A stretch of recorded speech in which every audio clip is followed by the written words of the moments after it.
Hey guys, welcome back to another video. Today I'm going to be showing you my spring natural curly hair routine, showing you my new favorite Shea Moisture products. So if you want to see how I got these healthy frizz-free curls, keep on watching. But if you haven't, make sure to hit that subscribe button and don't forget to turn on your post notifications so you don't miss another video. It's been a minute since I washed my hair, probably about a week, so I am in serious need of a wash day. So the first product that I'm going to start with is the Shea Moisture Manuka Honey and Mafura Oil Intensive Hydration Shampoo. So this shampoo is meant to hydrate and replenish extra dry and damaged hair. This is honestly one of my new favorites. It's sulfate free and it cleanses while infusing hair with intense moisture and shine. This rich formula helps to soften and revitalize hair. It is very lightweight and it is a lathering shampoo, so I like to use a lot and it smells amazing. This shampoo doesn't leave my hair feeling stripped or dry afterwards, so I just work it into my scalp. I like to really rub it in there, massage my scalp to get all the dirt and excess oil and product buildup out, and then I really like to let the shampoo rinse or fall down to my ends. I don't like to put the shampoo directly on my ends, but I really just work my shampoo into my roots and let it fall down the rest of my hair. This shampoo is color safe and it doesn't have any parabens, no mineral oil, no petroleum, and it is really hydrating. So I'm gonna go ahead and rinse this shampoo out, and the next product that I'm gonna use is the Shea Moisture Manuka Honey and Mafura Oil Intensive Hydration Conditioner. So it is the same brand used for extra dry and damaged hair. Now this conditioner is a rinse out conditioner and it instantly detangles while infusing hair with intensive moisture and shine. This one is meant to help nourish and soften dry and damaged hair. So I like to leave this conditioner in for about 3 minutes. So that's why I section my hair. I put it on every piece and make sure that every part of my hair is covered with this conditioner. And then I focus on the back of my head, which is usually the driest part of my head.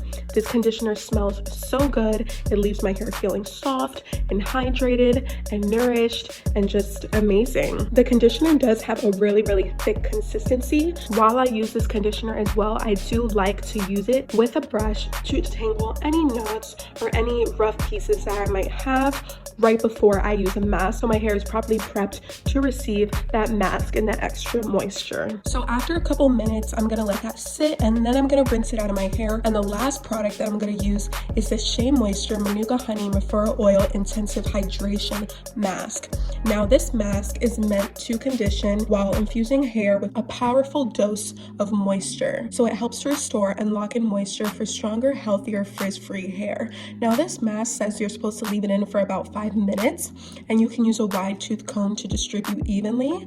For extra conditioning, you can cover hair with a plastic cap, and you can use moderate heat and leave up to 30 minutes. So I usually leave this mask in for about 5 to 10 minutes, and that's when I go ahead and do all my other shower needs, soap, shave, all that extra stuff. It's kind of in the medium consistency range. It's not too thick, but it's not too liquidy, and a little bit goes a long way. I've had this mask for a while now and it has lasted me a really long time. This mask is super hydrating and it doesn't really take a lot to work into the scalp or the hair, but I would highly recommend brushing your hair before with a conditioner to loosen and detangle your hair and any knots you may have, so that way the hydration mask can work really well and soak right up into the hair quickly. So I'm gonna go ahead and let that mask sit for about 5 to 10 minutes, do everything else that I need to do, rinse it out, and I'll see you guys in a little bit.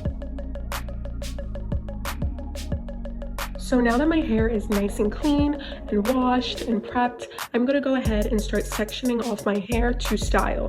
Now, I always like to use a water bottle just to hydrate and give my hair a little extra dampness because my hair tends to dry really quickly once I step out of the shower. After wetting each section, I'm gonna go in with a TGIN Protective Leave-In Conditioner. If you guys are interested in seeing the review of this product, go ahead and check this video out, but this is one of my new favorite leave-in conditioners. So I'm I'm gonna go ahead and work this product all the way through from my root to my tip of my hair. It has a really thick, creamy consistency, so it does a really good job of give your hair that extra moisture and protection that it needs. The next product that I'm going to use is my favorite, my go-to on Jackie's Don't Shrink Flaxseed Elongating Gel. As you can see, I have a little bit left. This is one of my favorite products ever, and I'm just going to do the same thing as I did with the protective leave-in conditioner and work it from my root to tip. So I will link all these products down below.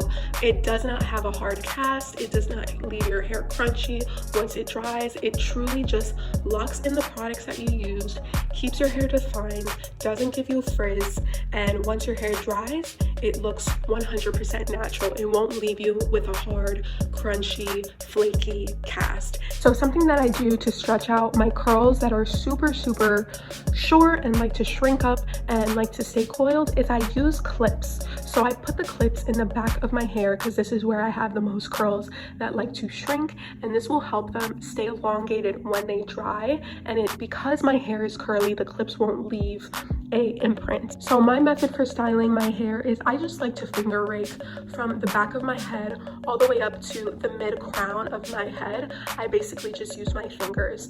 Because I brush my hair in the shower, there's really no need to brush it again unless I find a knot. So I usually repeat this process, water, leave-in conditioner, and gel all the way until I get up to the crown of my head.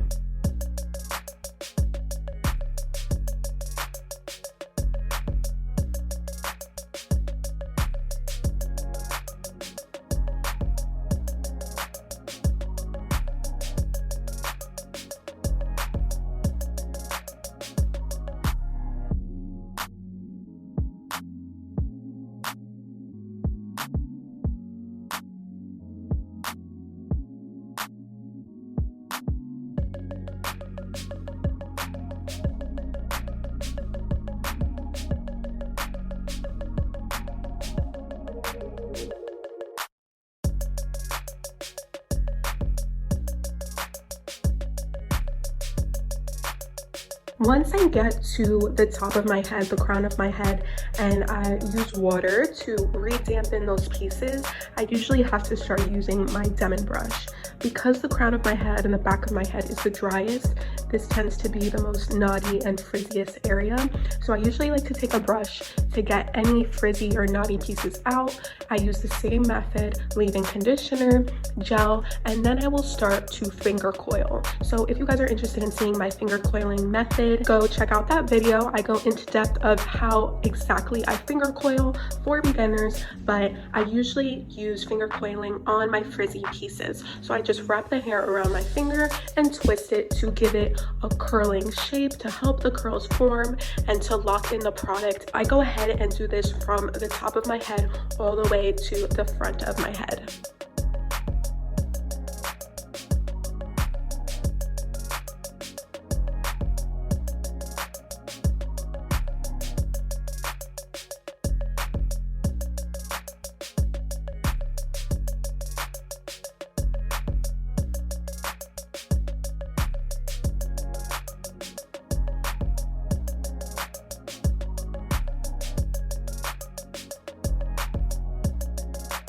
When I get to the very front of my forehead, one thing I try to do is when I finger coil and gather the pieces and the strands of hair that I'm going to twist, I try to gather the baby hairs that are in front of my forehead. This area usually becomes the most frizziest because it's in the front. We touch it a lot, but I like to use a little extra gel and twist it exactly from the root of my head all the way down.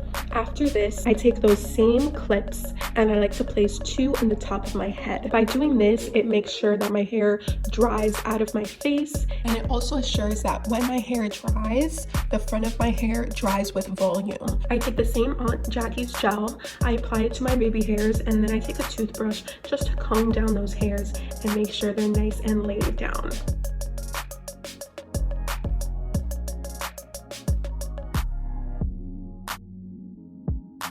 So now I'm just gonna go ahead and let my hair air dry. It usually takes about the whole day, about a couple hours, and then I'm just gonna come back, remove those clips from the back, and shake out my hair. So this is what my hair looks like after a couple hours. You can see that my curls are still defined, they're intact. I have minimal frizz, and they stayed nice and elongated. So I'm gonna go ahead and take out those clips very carefully and stretch out the curls in the back. I try not to play with my hair too much so I don't break the cast and create more unnecessary frizz.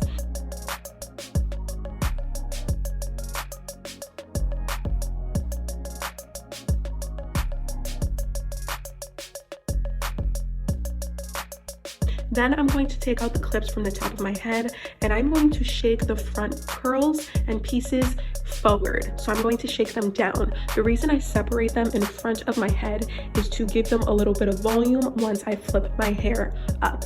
And then the best way I shake out my hair and break the cast a little bit is by shaking my hair up and down. So yes, I know this looks a little crazy, but I find this is the best way to naturally give my hair that bounce, break my hair out of that awkward cast without touching it and giving it unnecessary frizz. And that's it. This is the finished result. This is how I get my curly hair. I am in love with this new spring routine. These Shea Moisture products are honestly my new favorite line. I use them every single week, but this is how I achieve my frizz-free hydrated curls. If you like this video, please leave a comment down below. Don't forget to subscribe. Don't forget to turn on your post notifications, and I'll see you guys next time.